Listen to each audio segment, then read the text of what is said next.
backstage how she can't wait to be in heels again. I wore flats in solidarity. No, that's all I want to do, wear high heels. I don't want to play anything or hike or anything, it's just high heels. How are you doing? I'm good, thank you so much for having me here. I mean, hello everybody.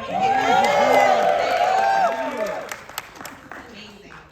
Well, look, this was very much a passion project for you. I know this is an idea that has been, gnawing at you for more than 15 years. But before we get into the making of Griselda, take me back to where you were at in your career as you were sort of thinking about this. I mean, it predates Modern Family. You were in a holding deal with ABC. Were you feeling frustrated by your prospects or feeling like I have to take things into my own hands? Actually, it was long ago that I don't really remember exactly, but I remember that I found this character that I thought it was super interesting because I grew up in Colombia in the 70s, the 80s, the 90s where narco traffic was the thing. I mean, we knew every single narco guy, every single drug lord, we know it by name. They were household names, Pablo Escobar, the Orejuelas, everyone. And unfortunately, we know them. We know who these men were, what they were doing to our country, to their own families. And, but I had never heard of a woman doing this kind of job and being so insane and so ruthless. So it kind of caught my attention because I was like, there's no way, and we would have heard of her. And so it was more, it was more like, I want to find out if this is true. I don't even know if I was thinking, oh, I'm gonna do something with this. I just wanted to find out who this woman was. And then I got really, really into it. So at what point, tell me about what point that you started having conversations with the team behind NARCOS. I think Eric Newman, the executive producer, had said it was around maybe the 3rd season of NARCOS and maybe like 8th or 9th for Modern Family. Were you starting to think, okay, there's, Modern Family could come to an end at any point, I gotta start thinking about the next project? Well, yeah, because I've never really had any training as an actress, and I was doing comedy with Modern Family, and it was like the best job in the world. It was like such an amazing opportunity for me, and my life changed everything. And I knew I had to do other stuff if I was gonna, keep acting. I wasn't really thinking, oh, I want to do a drama. I just wanted to do another character that I kind of like understood really well. And that was Griselda, because when I started investigating more and more about her, it's like, I know this woman because I grew up in Colombia. I know who, of course I knew it as a man, not as a woman raising 4 kids, but to me that was even more like, I don't want to say like good adjectives about her because she was a monster, but it was a lot more interesting to me. And I said, maybe this is the character that I can play because I know her so well. The same way I know Gloria. And then I started working, finding out more information about her, hiring writers, investigating, but she was still alive. Griselda Blanco was still alive. She was released from jail, and she was living in Medellin. And I'm like, I can't do that project right now when this woman that was a monster destroyed lives, her family's life, her kids' life, and I'm gonna make a movie and now she's out of jail, so I'm like, let's not do that. So I had to wait for her to die. I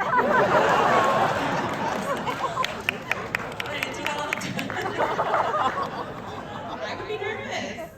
Yeah, but then, she was killed in a very horrific way, the same way, unfortunately, the same way that she used to kill people.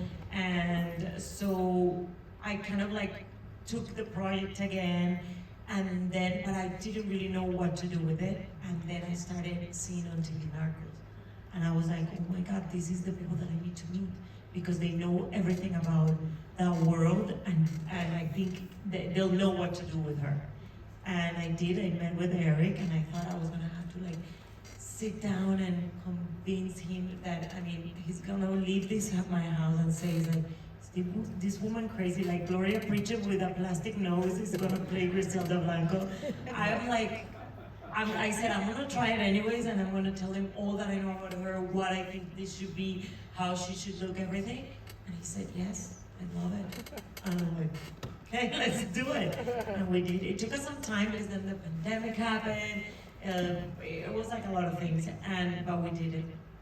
Tell me more about what life was like growing up in that world, because I think unless you have lived it yourself, you don't know the fear that surrounds your day-to-day life. And I know you have your own personal experience with family members and being caught up in that. So talk more about that. Well, unfortunately for us, in my country, we had to live through that, and I feel wherever we are right now, and we're people in Colombia that we don't stop. We're survivors of this era. It's because of everything that we lived at that time, and it was horrible. I mean, families were destroyed. Cities, you couldn't even go to some cities because narco traffic and the violence was so crazy between the cartels. My brother, unfortunately, was part of this business at some point, and he was killed in the 90s. So it was like, I knew this business. I knew who these people were, and so I think that's why I became so fascinated with her, because I couldn't believe that there was a woman that could be so horrific. But I guess it was easier for me because I don't have any training really as an actress to feel like, okay, I know who this woman is. I lived around those people. I can do this. Well, talk about what that was like, sort of finding a process, because obviously with your comedic work, you sort of learned a rhythm, either with Gloria or the other comedic stuff that you did. How did you find your way into finding a dramatic process, and what did that involve? I mean, I had no clue what I was doing. I think if I had really realized what I was gonna go through, I would have never had the balls to do it. It was like, the first week, I thought I was dying. First of all, it's 3 hours of hair and makeup. I had never worked prosthetics. I had never, like I was saying before in the reel, like I had never even smoked. And then suddenly, the director is like, you're gonna be smoking in almost every scene. I'm like, what do you mean? So And you had never started for cocaine, right? I've never smoked cocaine. I've never done crack. I had to do all of that and make it supposedly look real. So it was kind of like wrecking. And then I've never done drama. Just starting by that, I was like, what if I have to cry in these scenes? And it's not gonna come out. I mean, I was really but it was it hit me all of the week when I was ready to start filming that week. And also, the only good thing that was new was that I had never really acted in Spanish, believe it or not. So, and that was such a relief. I didn't have to start to think or translate all the time. It was just feelings when you're acting in your own language. That was really great for me. I would go to Latin America and do more things, but American dollars are better. For now, yes. But it was amazing. It was amazing, but I did thought at the beginning that something bad was happening to me. I would go home because I was used to Modern Family. Gloria Bridget, we would be on set laughing, and I knew all those lines by, they were just inside of me already after 11 seasons. And comedy, you go home happy, you spend your day happy. This is another thing. It's I think that's why some actors become, because it's your body doesn't know that you're killing someone, screaming all day long, that you're cutting someone's head or doing cocaine. It's I would go home and then I'm like, and now what? Were your friends and family like, are you okay? Did they see the difference? Well, I wasn't around much people because I was working. I was in every single scene, so I would be home. I would go home. Well, now that I think about it, I got a divorce I used to. Oops. But of course, I couldn't fall asleep, but I didn't know. So I was like, what is happening to me? Your body doesn't know that you were not really feeling all those things of anxiety and fear and whatever. And so I had to start taking like a little something to fall asleep. Yeah. Something legal. Legal. We have to just let people know, you never know. But talk about, too, the work that you did with, I mean, you hired an acting coach, or you worked with an acting coach. What were those conversations like? And also the conversations with director Andrés Baiz, like figuring out how to get into this character. Well, I kind of like knew that. That's why I was like sure that I could do it, because I knew her. So I knew her, and I knew, I mean, there were it's difficult because, you know, I don't want to say that I have things that are similar with this perfect woman, but there were, you know, because I was a woman, Colombian mother, single mother, you know, an immigrant. There were many similarities, and so I kind of understood that. But of course, I didn't really realize it was so much work to get the whole project going that only like the last 3 months before shooting, I was like, now what? How am I gonna do this?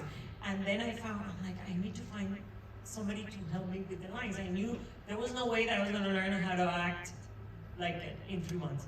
So I was like, at least somebody to help me like understand every scene, because of the English, sometimes I have a lot of problems. And so I said, you know, what actors that I love that have been doing comedy now is doing drama. So I found the person that helped, Jennifer Aniston. And so I started meeting with her, kind of like on Zoom, because it was like pandemic time and all that. And so she would help me like, not to like act, but like to start feeling everything that I was, to know what I was supposed to feel in every scene. And then Andy, the director, was the one in charge of teaching me the bad stuff, like to smoke, come to my house, and starting the cocaine, crack, all of that. I don't know where he learned them. Yeah. But he taught me, and I think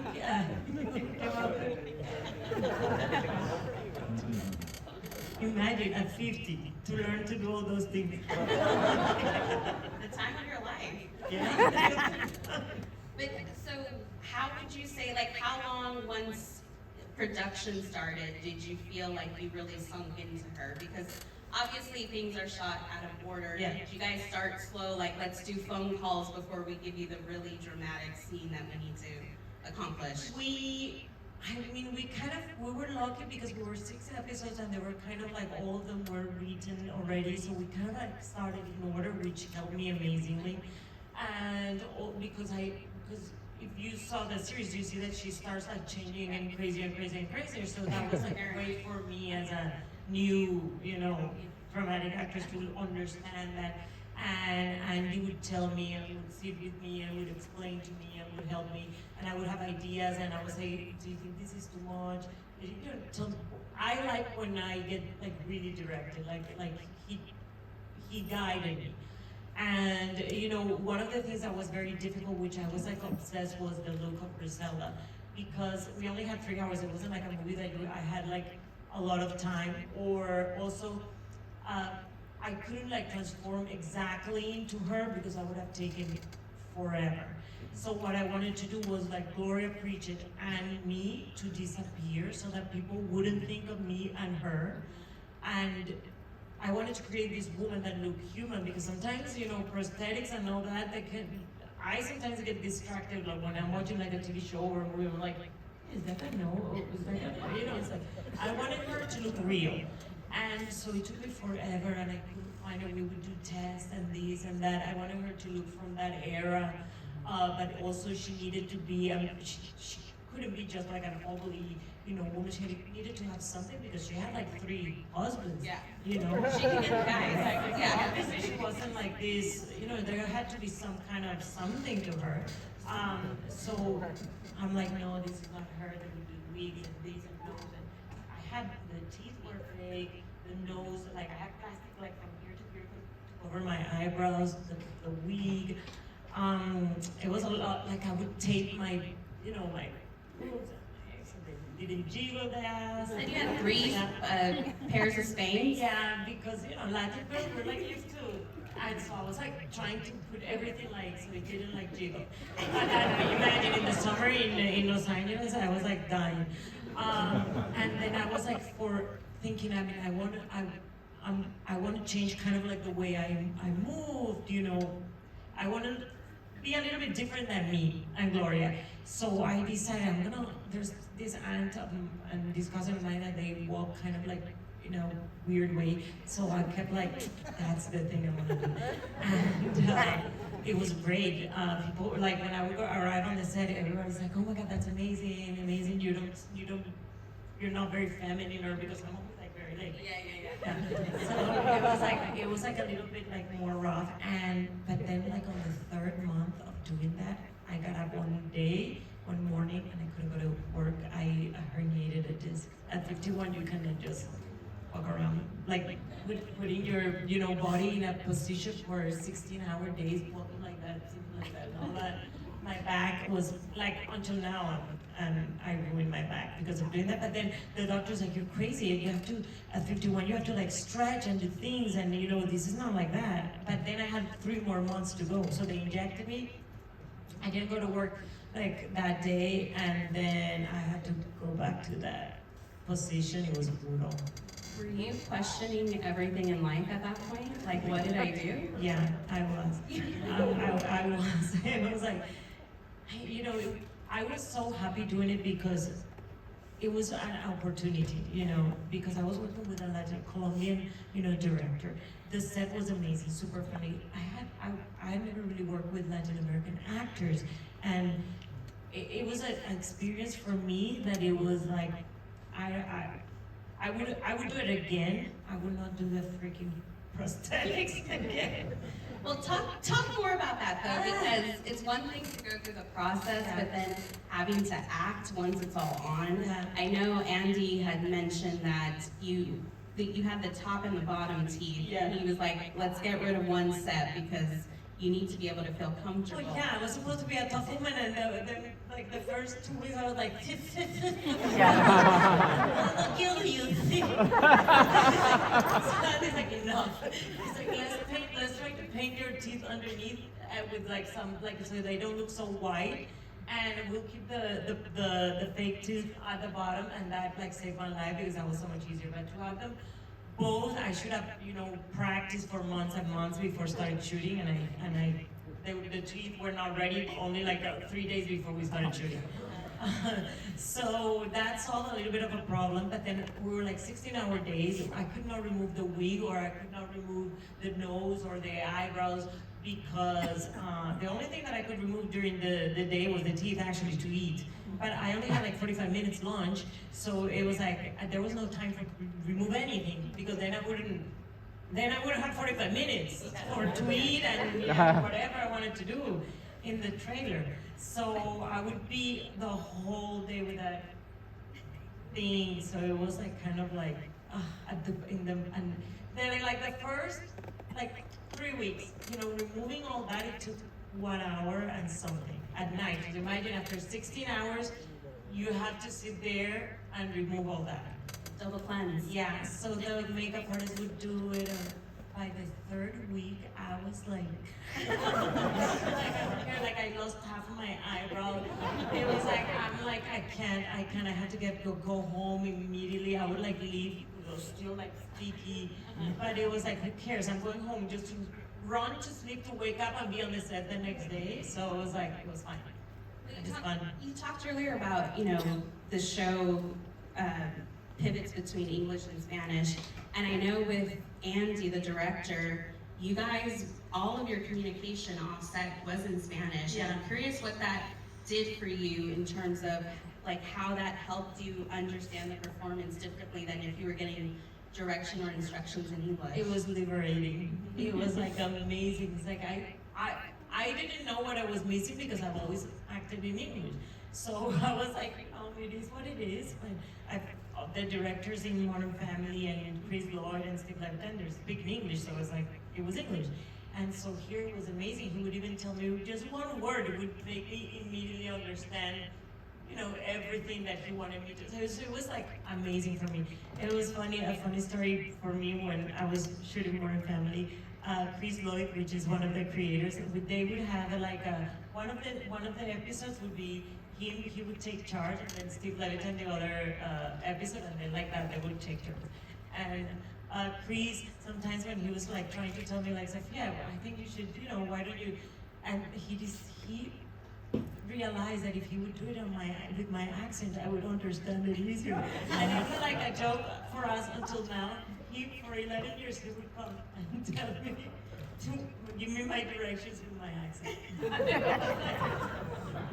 I hope there's a blooper of that somewhere. Yeah, there has to be, because it was so funny, and it's so funny because the first time that he did it, I didn't even notice that he was doing it. I was like, it's just clear. You're like, you sound great. Yeah, so I was like, oh my God, he's such a good director. Then we realized we still laugh about it. I mean, that's something you talked about when we were discussing, your foray into this, is you always felt limited by your accent. Like, you can never play the scientist, that you were sort of dealt this card. And I'm curious, what doing a show like this has helped you see in terms of that not being true, or how you still feel that way, maybe? Well, I've always, a lot of people always ask me, you feel limited because of your accent. I'm like, of course. It's like when I moved to Hollywood, I'm like, Penelope and Salma Hayek were here first than me. So I was like, why wouldn't they take their accents, off, and they'll get so much opportunities. I wasted 6 months with a speech coach. All the money I had. It's horrific, those classes. I would go to auditions, and all I could think was where I had to put my tongue, so I was not getting anything. And then I said, I can't. I realized how hard it is. If you don't have an ear, you don't have an ear. It doesn't happen. Even how hard you try, your accent is not gonna go away if you don't have that, talent. So I let go, and then I found Modern Family. But I've always been grateful. I don't want to think I'm limited, because imagine, what else can I ask than getting a role for 11 years like Modern Family with that stupid accent? It's It continues to find an audience. Exactly, so I cannot complain. And of course, at this point at 52, maybe in 5 years I can play a scientist, because I'm not even gonna look that great in 5 years. Not true. Not true at all.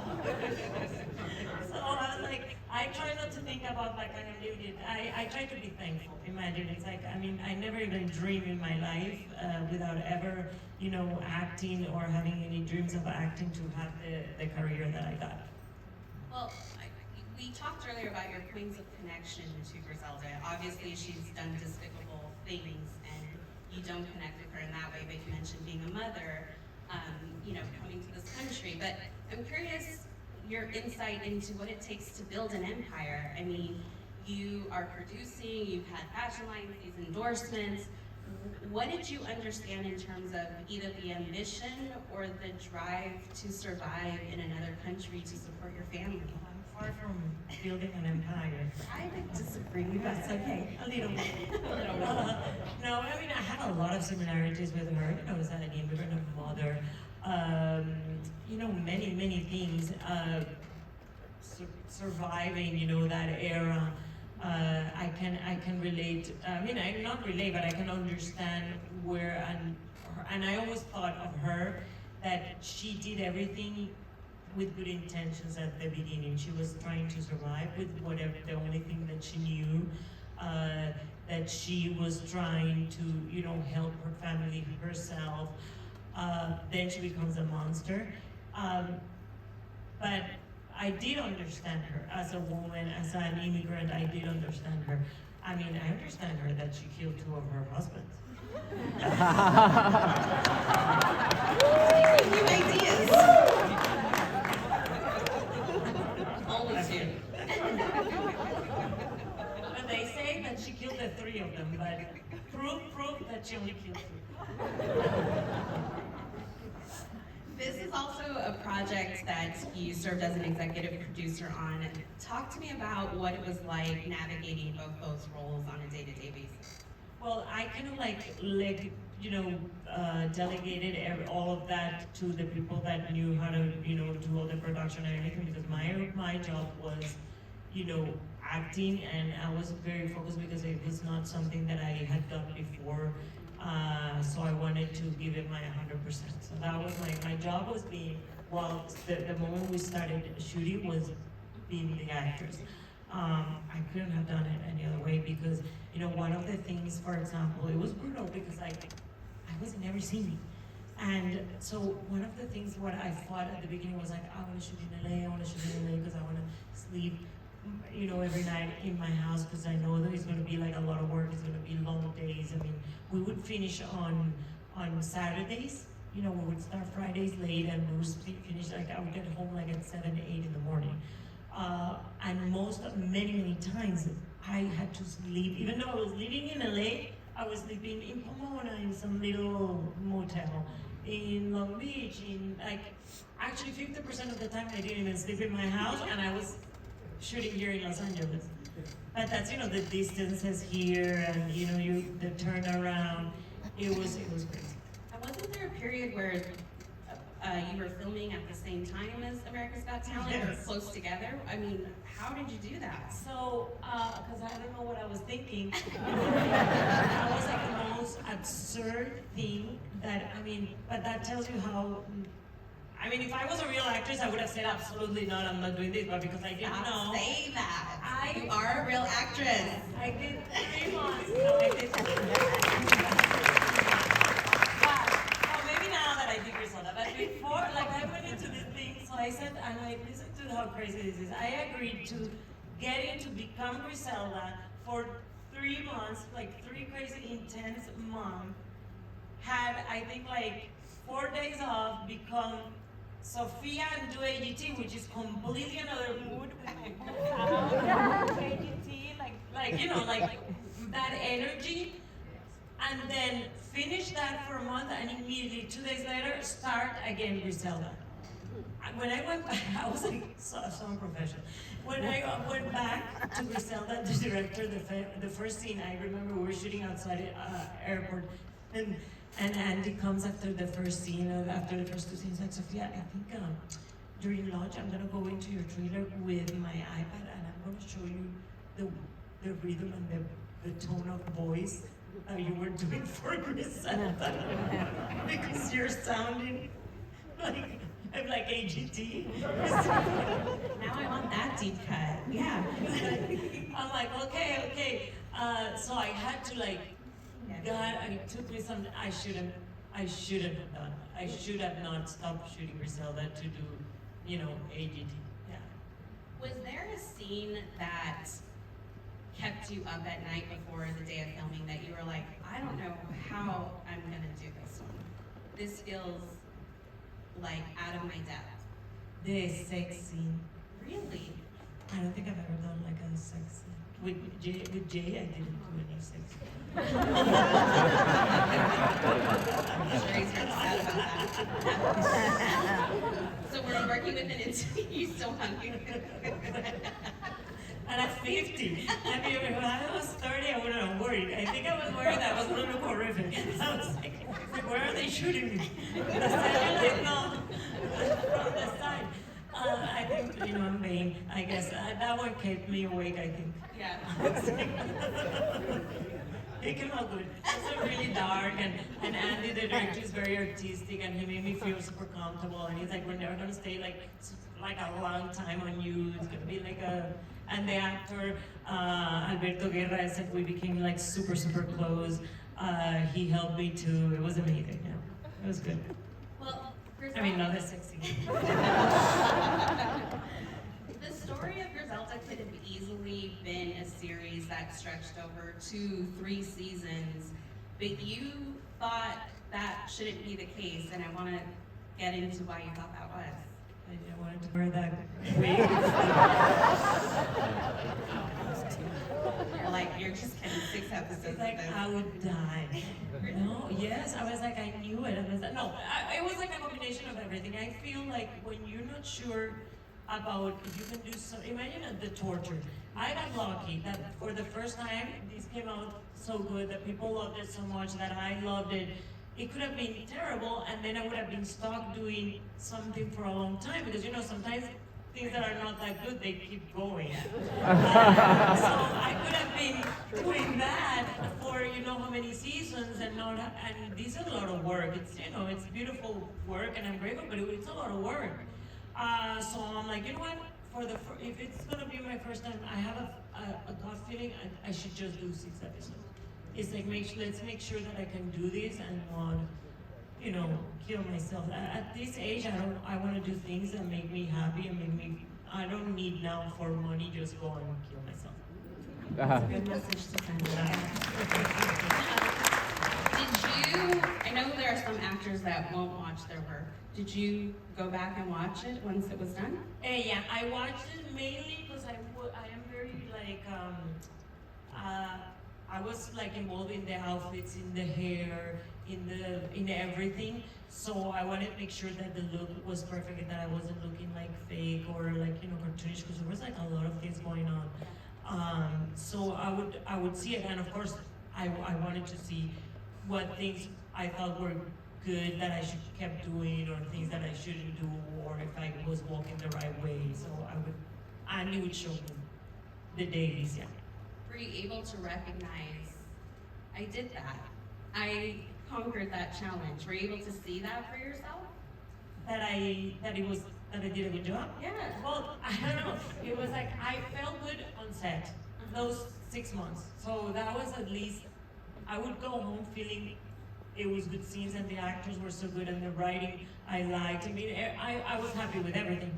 And then when it all was done and finally we're releasing Griselda, and I did, a world tour, doing press. Netflix took me everywhere. It was amazing. They supported the TV show. But I was doing all this press in all these countries, and they would do the screenings, but I never sat on the screenings because I was tired, I was jet lagged. I would go to my hotel to get ready because I was doing other interviews and things. But when I landed in Miami, that was the last place, I'm like, you know what, I'm gonna sit through the screening and see what the people feel, because I had watched it with my manager or with my son Manolo, with maximum 3 people in my house. And I stayed in the theater, it was for 100 people. And I realized, I was like, they were clapping when she would get away with the most horrific thing. So I'm like, I did it. It's like I was in shock, because I always wanted to think I want Griselda for people to be a little bit Tony Soprano, because I love Tony Soprano, how he was, who he was, but you wanted Tony to make it. And so when I saw that people were doing that in Miami, I'm like, there were Latin people. Different crowd, yeah. Yeah, different crowd. But I was like, oh my God, I think I did it. I make them like Griselda. Because what is how did taking on that challenge and pushing yourself out of your comfort zone mean to you on a personal level? I mean, now that you have some distance from it, knowing that this is something that you have been thinking about for more than 15 years, and you did it. Yeah, well, it's amazing, and I make a lot of money.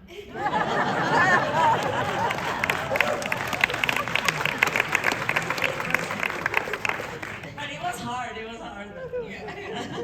There's an element in the show that, became this sort of TikTok moment, which is the way she traces in the air with the cigarettes, and it comes at different moments, either when there's a big sea change for her or something happens.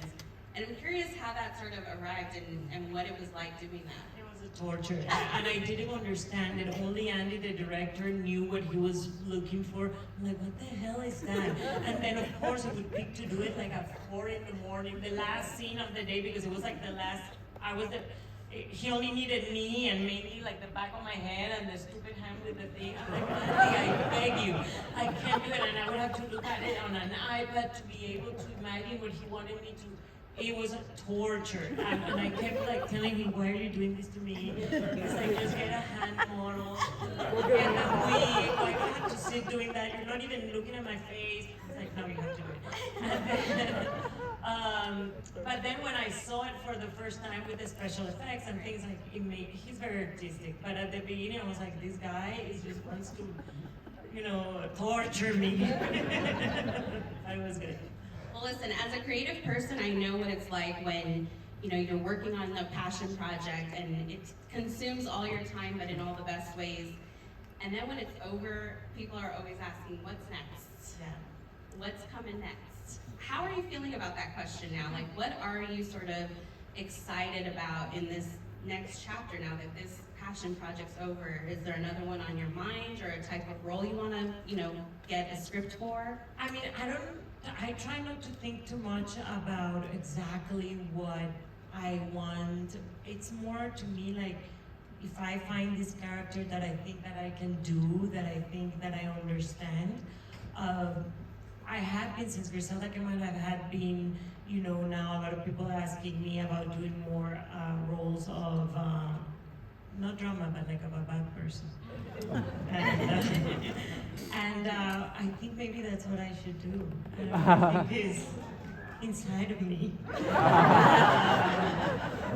So I think maybe that, but comedy is such an amazing thing to do, and it's so much easier for me. Like for me, it's like, I mean, it's a dream to do comedy, and the hours, even the hours. I mean, Modern Family, I wasn't in every scene or anything like that. It was like a beautiful schedule. When you're doing something like this, a drama, it's like you're there all the time. So I'm gonna see what I really want to do, but I think maybe something, another bad woman. But now I can play a pirate. I'm gonna be able to wear high heels. You can be a scientist in these shoes. These shoes? Yeah. I don't want to see these shoes anymore. I've been wearing them like for a month. It's like I hate them. Well, we're glad that you suffered through it to be here with us today. Thanks so much for this conversation. Thank you. Yeah.